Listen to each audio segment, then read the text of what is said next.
উপস্থিতিবৃন্দ, আমি আপনাদের সামনে আজকে অবশ্যই একটি দায়িত্ব নিয়ে আপনাদের সামনে আমি বসে আছি বা আপনাদের সাথে কাজ করছি বা আপনাদের সামনে উপস্থিত হয়েছি। কিন্তু তার আগে একটি পরিচয় আছে, আমি একজন রাজনৈতিক কর্মী এবং একটি রাজনৈতিক দলের আমি প্রতিনিধিত্ব করি। কিছুদিন আগে দেশে একটি নির্বাচন অনুষ্ঠিত হয়েছে। এই নির্বাচনে আমরা দেখেছি বাংলাদেশের মানুষ নির্দ্বিধায়, মুক্তভাবে, স্বাধীনভাবে, ভয় ভীতিহীনভাবে তাদের ভোট প্রদান করেছে। বিশ্বের যে কোনো গণতান্ত্রিক রাষ্ট্রে যখন রাজনৈতিক দলগুলো নির্বাচনে অংশগ্রহণ করে, তাদের কিছু বক্তব্য থাকে, তাদের কিছু কর্মপরিকল্পনা থাকে। যেই কর্মপরিকল্পনাকে আমরা ম্যানিফেস্টো বলি এবং সেই ম্যানিফেস্টো তারা উপস্থাপন করে জাতির সামনে। এবং যখন একটি গণতান্ত্রিক ব্যবস্থার মাধ্যমে একটি রাজনৈতিক দল নির্বাচিত হয়, খুব স্বাভাবিকভাবেই আমাদেরকে ধরে নিতে হয় যে যে ম্যানিফেস্টো তারা জাতির সামনে উপস্থাপন করেছিল, সেই ম্যানিফেস্টোর পক্ষে বাংলাদেশের মানুষ রায় প্রদান করেছে এবং সেজন্যই সেই দলটি নির্বাচনে জয়লাভ করেছে।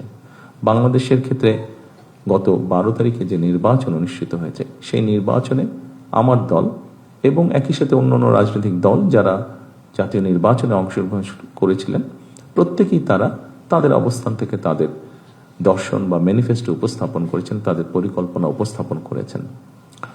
ভোটের রেজাল্ট কি হয়েছে আপনারা দেখেছেন। বাংলাদেশের মানুষ, সেই হিসাবে আমরা ধরে নিতে পারি বাংলাদেশের মানুষ, ভোটের হিসাব যদি আমরা করি, বাংলাদেশের মানুষ বাংলাদেশ জাতীয়তাবাদী দলের ম্যানিফেস্টোকে সমর্থন দিয়েছে বা সেটির পক্ষে রায় দিয়েছে। এবং রাজনৈতিক দল হিসাব আমরা যে ম্যানিফেস্টো জনগণের সামনে উপস্থাপন করেছি, সেই ম্যানিফেস্টো স্বাভাবিকভাবে আমরা বাস্তবায়ন করব। এবং একই সাথে পৃথিবীর যে কোনো গণতান্ত্রিক রাষ্ট্রে যখন একটি রাজনৈতিক দল যারা জয়লাভ করে, সরকার গঠন করে, তারা তাদের ম্যানিফেস্টো বাস্তবায়ন করে। তবে এই ম্যানিফেস্টোকে যদি আমাদের বাস্তবায়ন করতে হয়, খুব স্বাভাবিকভাবে আপনারা যারা প্রজাতন্ত্রের যারা কর্মকর্তা এবং কর্মচারীবৃন্দ, অবশ্যই আপনাদের সহযোগিতা প্রয়োজন। উপস্থিতিবৃন্দ, আমরা যে ম্যানিফেস্টো দিয়েছি, অবশ্যই আমার ধারণা আপনারা কম বেশি সকলেই সেই ম্যানিফেস্টো দেখেছেন। সেই ম্যানিফেস্টোতে অনেক বিষয়ের মধ্যে আমরা উল্লেখ করেছি কি আমরা করতে চাই বাংলাদেশের মানুষের স্বাস্থ্য ব্যবস্থা নিয়ে। সেই ম্যানিফেস্টোর মধ্যে আমরা উল্লেখ করেছি এই দেশের সন্তানদের শিক্ষা ব্যবস্থাকে আমরা কিভাবে গড়ে তুলতে চাই।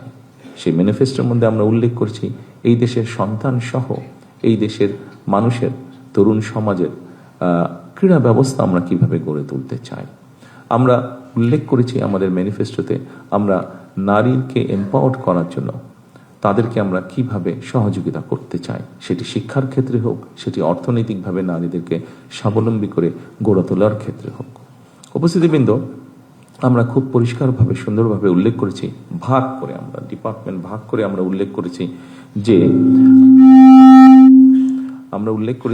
আমরা কিভাবে এই দেশের মানুষের কর্মসংস্থানের ব্যবস্থা করতে চাই, সেটি দেশীয় বিনিয়োগের মাধ্যমে হোক, সেটি বিদেশি বিনিয়োগের মাধ্যমে, সেটি বন্ধ কলকারখানাগুলো চালু করার মাধ্যমে হোক। অর্থাৎ মানুষ যাতে বেকার না থাকে, যত কম সংখ্যক মানুষ বেকার থাকবে দেশের জন্য ততটা ভালো হবে, মানুষ ততটা স্বাচ্ছন্দ্যে থাকবে।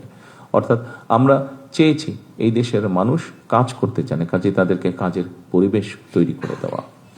উপস্থিতিবৃন্দ, আমরা আমাদের ম্যানিফেস্টোতে উল্লেখ করেছি একটি খুব গুরুত্বপূর্ণ বিষয়, সেটি হচ্ছে এক, মানুষকে অবশ্যই সেফ ফিল করতে হবে। সেটি রাস্তাঘাটে হোক, সেটি তার অফিস আদালতে হোক, সেটি পথ চলায় হোক, সেটি তার ব্যবসা বাণিজ্য হোক, এমনকি সেটি পরিবার নিয়ে যখন সে ঘরে থাকবে সেখানেই হোক। কাজটি অনেক কঠিন, কিন্তু আমি মনে করি আপনারা সহ প্রজাতন্ত্রের সমগ্র বাংলাদেশের প্রজাতন্ত্রের যত কর্মকর্তা কর্মচারী আছেন, আমরা যদি সকলে মিলে একসাথে কাজ করি, নিশ্চয়ই আমরা সেরকম একটি পরিস্থিতি গড়ে তুলতে সক্ষম হব।